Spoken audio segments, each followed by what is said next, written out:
Hey guys, welcome back to Supposedly Fun. I'm Greg. Today I wanted to do a video about books that catch my eye. Not necessarily in terms of covers that I think are really cool or attractive. I could do a whole other video on that. But I thought it would be interesting to talk about the books that really catch my eye and make me want to read them. So here are the things that really get me interested, and I'd love to hear the things that get you interested in a book. The first thing that catches my eye is whether or not it has queer lives or queer voices. I've talked about this a lot, but I sought out queer literature when I was thinking of coming out myself as a way of understanding who I am and who my people are and where we've all come from. You know, it's not the only type of thing I read, but having an element of queer LGBTQ inclusion or a character or being from an author, having that voice will always catch my eye. The book that I'm going to use as a prime example of this is Full Circle by Michael Thomas Ford, mostly because this is a book that a lot of people don't know about. I found it in a random bookstore in New York City in the West Village that does not exist anymore, but used to sell really good LGBTQ books. I found this one there. It's about a man born in 1950 who grows up, comes out, and almost in a kind of Forrest Gump way, he's kind of present for a lot of the cultural shifts that happen over the next 60 years. I mean, the writing is not always great, but it's a really wonderful look at the seismic changes that have happened in American society, especially within the lives of queer people, because he goes from being closeted to being out, and then even just being out means different things to him at different points in time. It, to me, is a really good, really important book. I love it. I recommend it to people very much. Of course, other books that I've talked about a lot on this channel already would be Call Me By Your Name or The Great Believers by Rebecca Mackay. This was my favorite book of last year. But I think there are a lot of books that I could talk about here, so I think let's just focus on some things that are from my TBR. Some of these I want to prioritize in the month of June because I'm thinking of kind of prioritizing LGBTQ books in the month of June. So the first one is Jeanette Winterson's Lighthouse Keeping. I've talked about this one before because I'm kind of missing stories about like lesbians and the lesbian experience, so I think this would help me get there. Another one is Dancer from the Dance by Andrew Holleran. This is supposed to be a classic of gay literature, and I'd love to read that. I just picked up a copy of The Women of Brewster Place, and I would love to get to that. One thing that's been on my TBR for a while, and people keep telling me is wonderful, is I'll Give You the Sun. This is a YA book. I don't tend to read a whole lot of YA books, even though I think there's a lot of exciting stuff going on within that genre right now. One of the things that I think is exciting is that it's a great place for queer voices. It's probably the best place to go to find queer stories, because for adult fiction, quote unquote, they tend to get shoved into different sections of the store than everything else. But in the YA section, they stand right next to all the rest of the books, and I think that's really great. I hope as the people who are in the YA market right now grow up, that those books will continue to proliferate and stay out in the section where they will be visible to everybody. That'd be really great for me.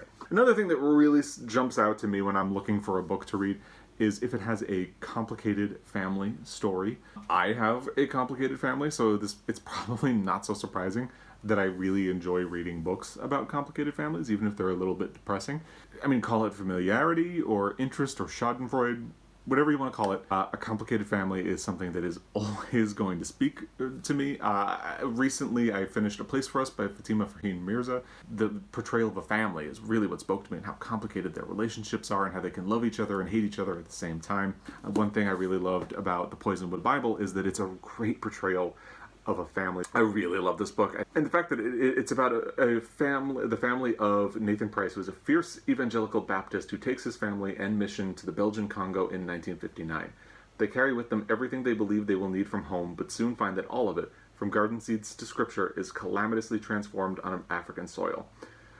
So it's very much about a family, but it also fits another category that I'm going to talk about later. But because it's very much about the family, I'm including it here.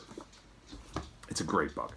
Another one I've talked about on this channel before, it's All My Puny Sorrows. This is very much about sisters, but it's also about a relationship between a mother and a daughter. It's a beautiful book. If you haven't read it, check it out for sure. It's so good. And then one from my TBR. I've been meaning to read this for a very long time because I've heard really good things about it. It's Revolutionary Road by Richard Yates. This is a little bit more about a couple, but they have kids. It always sounded really good to me. A friend of mine whose opinion I really trust on books has said that this is one of his favorite books of all time. So I really need to get to it. It's been a long time. Probably the most difficult thing to define in this list of things that catch my eye when I'm looking at books to read is I really like quirky books. It's the most vaguely defined thing that routinely catches my eye. But the best synonym I can think of to help you understand what I mean by it is eccentric. Basically, for me, it's something funny, but also serious, and has some element that's a bit out there. The best example I can give you of a book that fits this category is Geek Love. So it's the story of the Benuskis, a carny family whose mater and paterfamilias set out with the help of amphetamine, arsenic, and radioisotopes to breed their own exhibit of human oddities.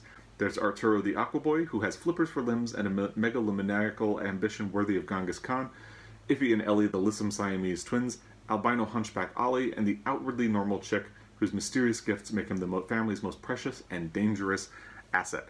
I was sold on that right away, because not only, by the way, this also would fit complicated family stories, but that is such a bizarre story, and I loved the book. I loved the execution. It's so good. You could really put anything by Kurt Vonnegut into this. The first book of his that I read was Breakfast of Champions, and that is part of what appealed to me was the plot description of that, but I'm going to talk about Welcome to the Monkey House, which is a collection of short stories.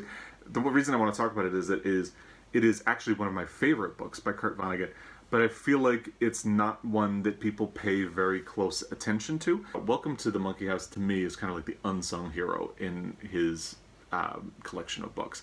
I love it. It is so good. The short stories in here they lean a little bit more into science fiction for him, which is probably why some people don't respond to it, but they're so good and meaningful. I love them very much. When I heard about A Confederacy of Dunces, I absolutely jumped at the chance to read it. The protagonist in this is Ignatius J. Riley. He is huge, obese, fractious, fastidious, a latter-day gargantua, a Don Quixote of the French Quarter. His story bursts with wholly original characters. I mean, I was sold by the time they said he was huge, obese, fractious, and fastidious. I absolutely wanted to read this at that point, and it does not disappoint. It's a really good book, one of my favorites. But this is where this category gets a little bit slippery, because they don't necessarily have to be funny.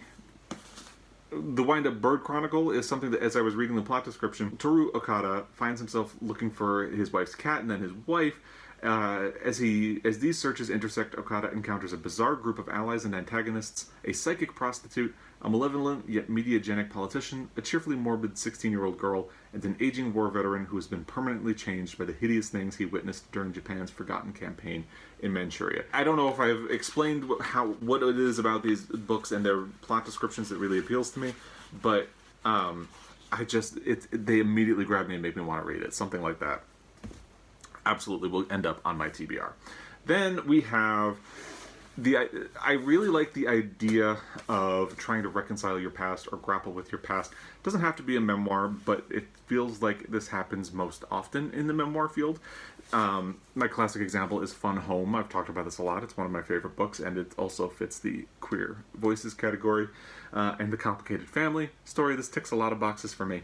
But it's about Alison Bechdel trying to reconcile her relationship with her father and the things that he did and the choices he made in his life compared to the choices that she has made in her life. It's very good. Another one is Mouse by Art Spiegelman, Volumes 1 and 2.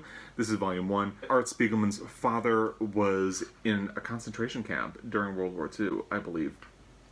And it's about not only what happened to his father, but it's also about Art Spiegelman growing up with someone who has gone through this horrible, horrible, traumatic thing in his life.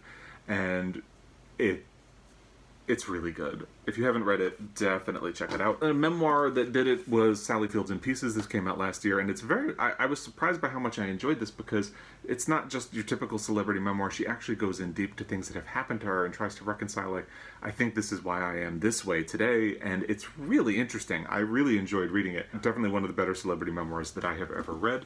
There are also novels that fit the category. One of my favorite books is Angle of Repose by Wallace Stegner. And part of what I found so fascinating about it is that you have this character who is actually really quirky, but he is researching his family's past. And the book really goes into the idea of how well you can actually know the past. And he's trying to tell his family's story, but he needs to fill in the blanks a lot. And what happens is this really fascinating idea of what it is to be part of a family, what it is to have a family history, what history is, and what it is to tell history.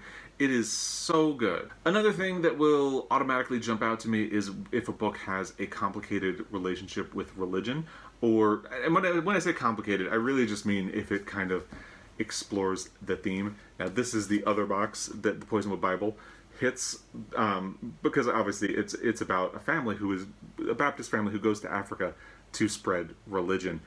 And then they get there and they find that maybe they don't quite know what they're doing. Maybe these people don't need to have religion brought to them. It's very much questioning what they're doing, and the result is just fascinating. And not to get too deep into it, but I think these books really speak to me because, as a gay man, I don't feel like organized religion has always done great for me. I feel like a lot of people have used religion to try to keep me from doing things. I shouldn't be married, that I shouldn't have kids. So I have a complicated relationship with religion. So kind of similar to the way I love complicated family books because I came from a complicated family.